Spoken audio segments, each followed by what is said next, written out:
Where's the fair use? Where's the fair use? Where's the fair use? Where's the fair use? Where's the fair use? Where's the fair use? And where's the fair use? Where's the fair use? Where's the fair use? Oh man. You know, you guys may have been wondering why I am doing this video. Essentially, I'm doing this video on the side of reactors, but also because, quite frankly, I am a YouTube creator, or a YouTube content creator. Anyway, instead of using my usual introduction, I figured I'm gonna do a little different, and considering the topic of it, I am gonna go and use, you know, my initial or my main channel. So without further ado, how you doing, guys? This is Eli21486 of Tarico Productions, and this time I am going to be talking about where the fair use. Now, where the fair use, or in what a lot of people know as WTFU, is essentially a campaign created by Doug Walker of Nostalgia Critic. Oh, sorry, of channel Awesome, who also plays as the Nostalgia Critic. Anyway, just to be honest, if you guys have not watched my videos, which I'll be very sad if you guys didn't, but if you watched my previous videos, you would know that this is actually my third channel. My first channel, Eli21486, has been around since, I would like to say, about 2006, and then my other channel, which is Eddie21486, has been around since 2011 or so. So I have been on YouTube for a while, and like everybody else, I have gotten content ID strikes. Sorry, claims, not strikes. Lucky for me, I have not gotten one strike on this channel, and on 21486, a lot of my claims are from Hasbro. There are a few exceptions here and there, but most of them is from Hasbro, just because right now my main content is My Little Pony, and of course My Little Pony is a Hasbro entity. For the most part, I am not upset at them because of that, because if you looked at my first video in the feature animation, where I actually used a feature animation, I essentially agreed with several people, including Grade A Under A. If you want to look at him up, I would strongly recommend looking him up. But quite frankly, I view reaction videos as something that is not their actual content. So essentially, the reactors have no say in claiming their videos or monetizing the videos. Sorry about that. So yeah, that's just how I feel, and for the most part, all of my reactions I have done on this channel so far, none of them has been monetized by me, and I have strictly stated that. However, if you didn't notice, this channel is a partner channel, and I do have capabilities of monetizing, and that's why I actually feel like I need to talk, because sooner or later I am going to be doing content that essentially does fall into fair use. Oh, sorry, let me rephrase that. I do want to have the opportunity to make content that either falls under fair use or is my original content, and I do want to monetize it. When will that be? To be honest, I don't know, but I really want to have that possibility, and quite frankly, that's why I am talking about it, because this is going to affect me later down the road. However, you know, like I said, this is my third channel. My second channel, Eddie21486, it's not a partnered channel as of this moment, and essentially majority of it is AMVs, and you better believe there is a ton of copyright claims on that channel. Essentially, the reason behind that is that a lot of the AMV creators out there use copyright content to or in their artwork, if you want to say it like that. yeah, and there's nothing much I can do about it. Yes, it is a reaction channel, but it is a different type of reaction channel. This reaction channel, Anon21486, is a reaction of me and my personal reaction.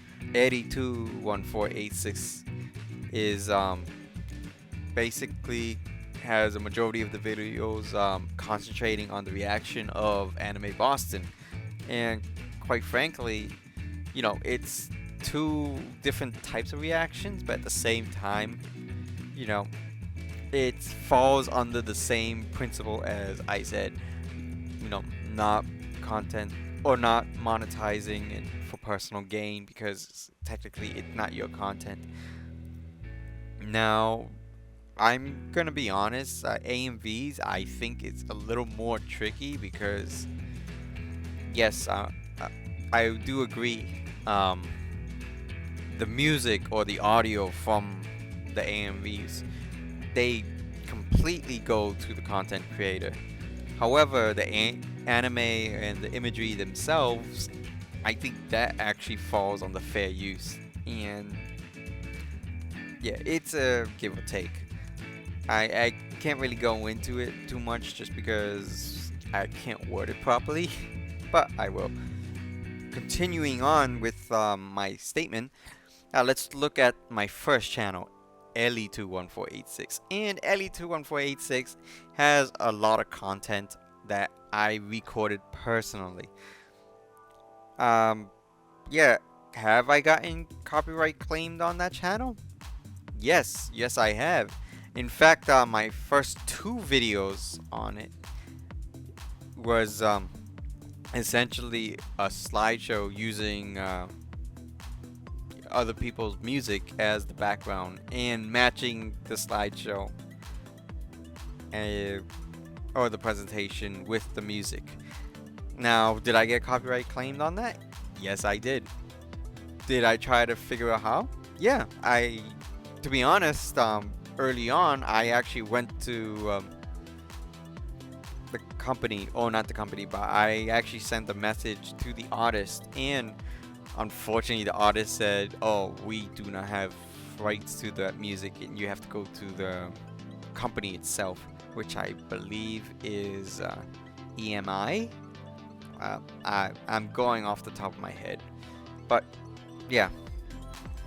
So when they said that, I essentially gave up just because, you know, I didn't want to deal with a huge companies such as EMI or Universal or, you know, things like that.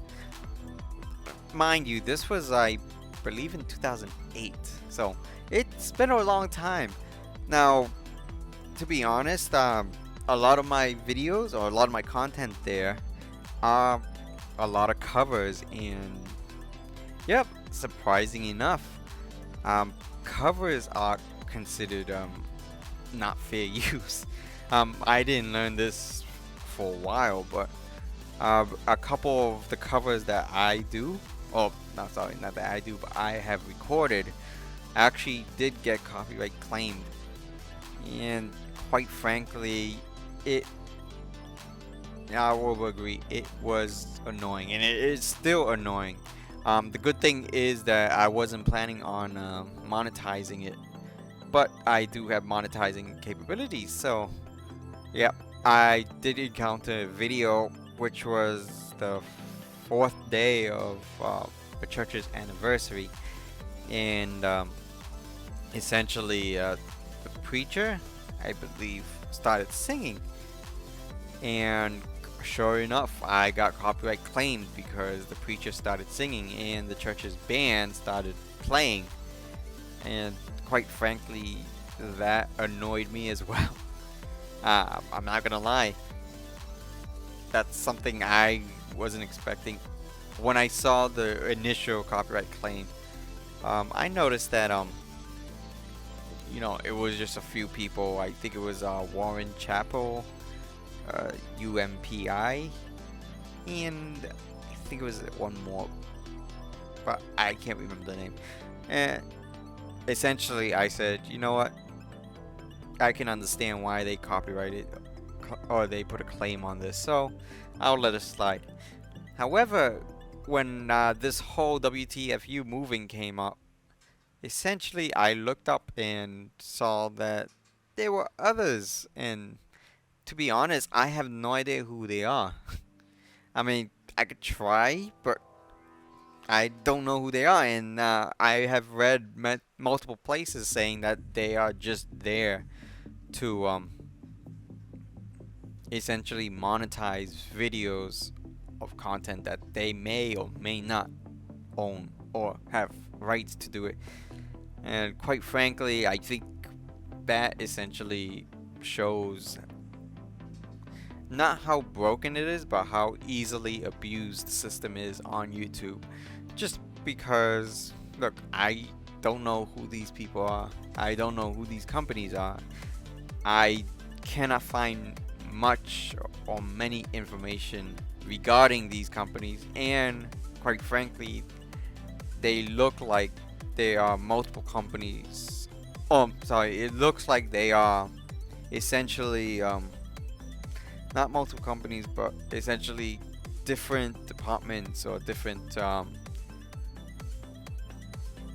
companies, and I'm putting that in quotes, but they are one entire entity. So they're essentially trying to cash cow. And in fact, one of them is called Cash, which I looked up, and I think it's from Seattle. But yeah.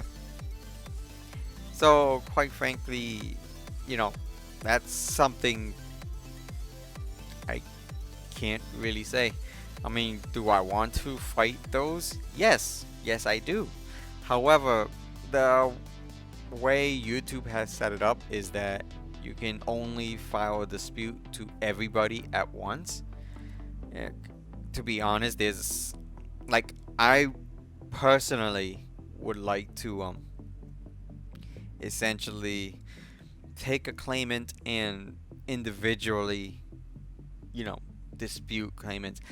There's been times when, say, the original artist will come in, or the original CD distributor will come in, and that's fine and all. It's their material. But then there's another company that comes in and makes a claim, and they are very sketchy. Orchid, I believe, was one of them for a while, where they will claim every single thing or every single video that had music in it, whether they, own the rights to or not. And to be honest, none of us knew what to do. And I even went to the Google forums and said, I have somebody who does not have initial rights to this music. And what did I get on response? If I remember correctly, the response went somewhere along the lines of, "Oh, but is that your material?" And I kept saying, "Look, it's not my music. It's somebody playing, and I have no rights to it." And they just kept pushing, saying, you don't have the rights to the music, so you can't make a claim, even though I knew that the claim was completely false. Essentially, the whole Google forums, that whole community came up and said, I have no right to file a dispute because I don't own the music. And I'm putting in the argument of, look, I want to file a dispute because this person does not own the music. However, I do want to give the owners, actually the rights to monetize the video. In this case, it was monetization. So I wanted to give so and so the right to monetize this video because this is their property, and person B has nothing to do with it. And in fact, if I remember correctly, it was a video that had that was a cover of somebody's song, but the song that was claimed is an entirely different song that has nothing to do with the actual video.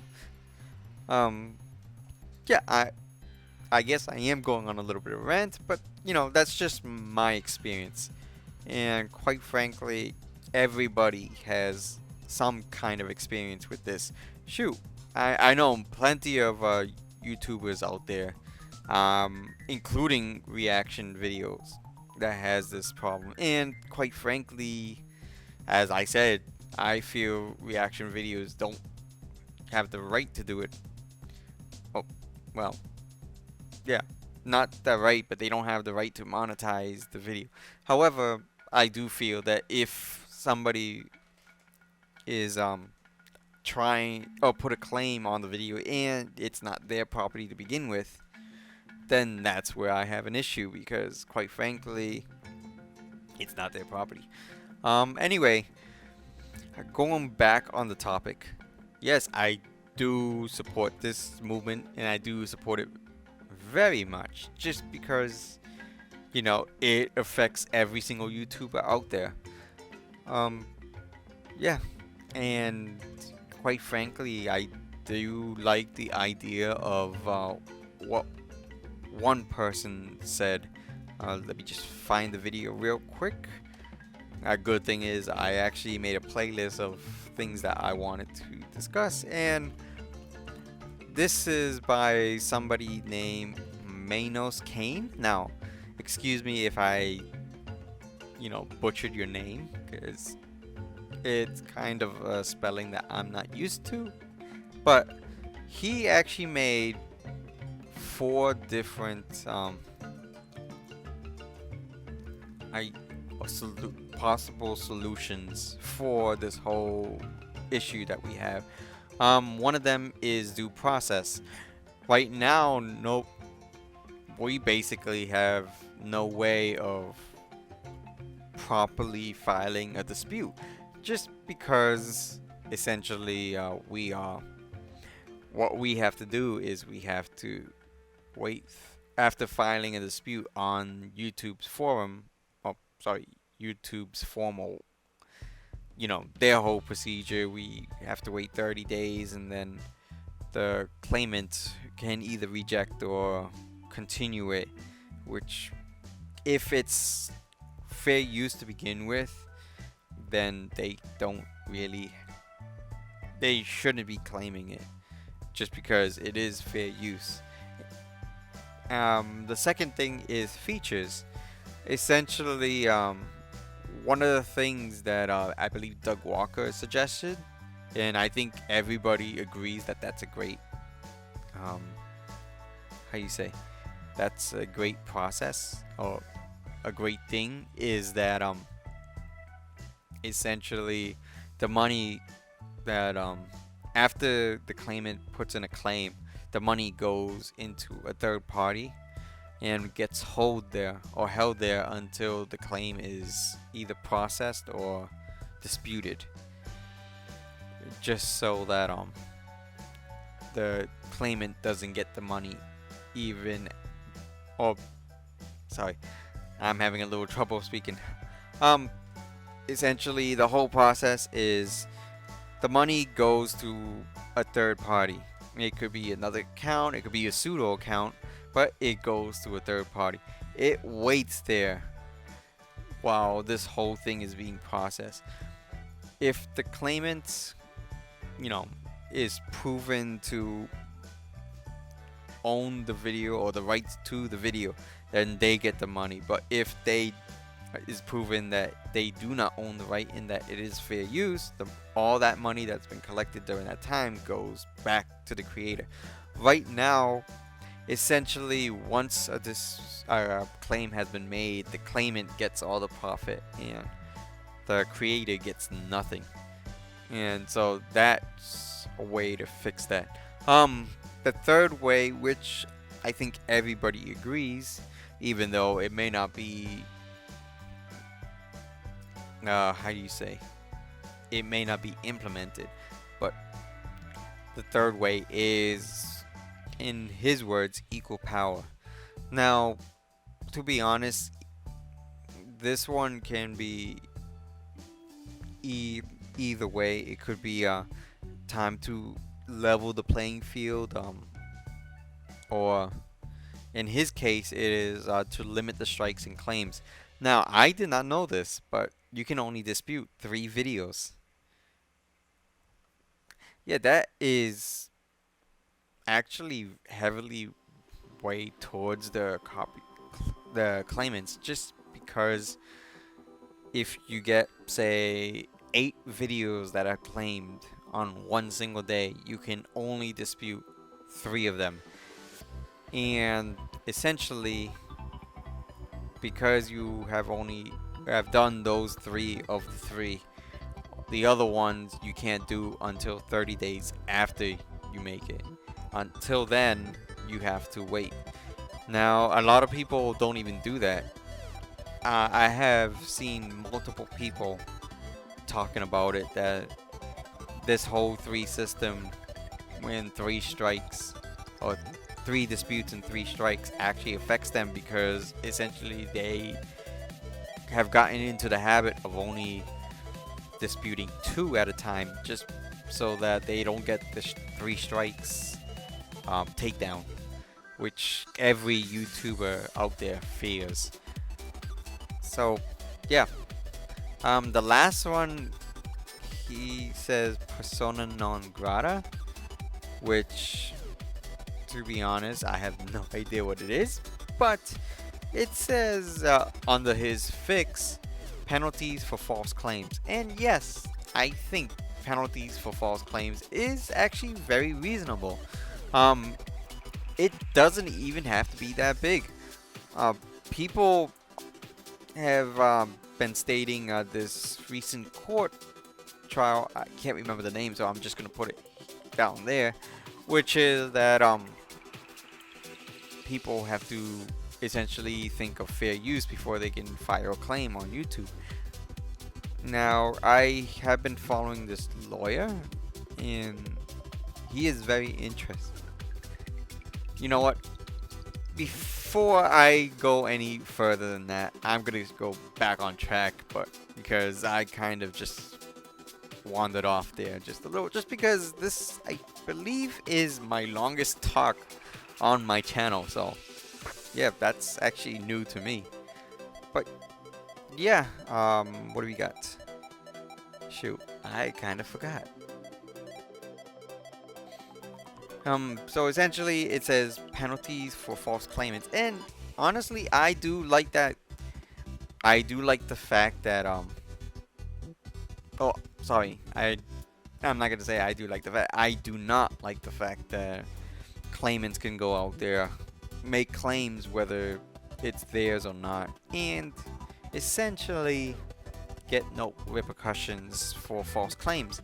And what kind of situation or environment does that cause on YouTube? Well, to be honest, that causes an environment where people can just claim. They don't have repercussions to it, so they can just claim and claim and claim. And quite frankly, I believe that's why a lot of us YouTubers out there are actually speaking up, because it's gotten to the point where a lot of people have making claims on videos that they have no right to make claims. Yeah, so yeah, I have nothing else to say. For the most part, I will be providing a link to Doug Walker's video down in my comments, as well as some other YouTubers out there, specifically Anime America, which actually posted his thing. Yeah, I have nothing else to say right now, so yeah, I guess I can just end it right now. So this has been Anon21486, Eddie21486, as well as Ellie21486 of Tavico Productions. You know, see you next time.